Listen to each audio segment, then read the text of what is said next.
What are you thinking? If you want to make your idea real, you must collaborate with others who help you. Would you like to know what they are thinking? It would be handy in making sure you are all in the same boat and rowing in the same direction.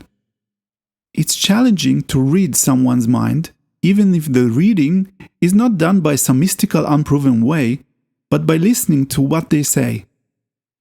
Yes, language is the greatest but not only tool for mind reading. It's simple but very involved at the same time. You need to create a subset, a terminology of your own, so you can effectively communicate, read each other's mind. I am not suggesting creating a whole new dialect just for your project. You only need a few clarifying concepts and their word labels to know what they mean when you use them in your specific world.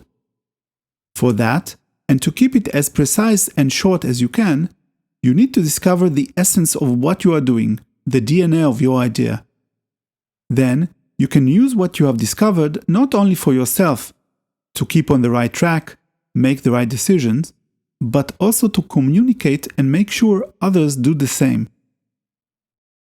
Would you like me to help you with your idea? Go to HaimHelp.com.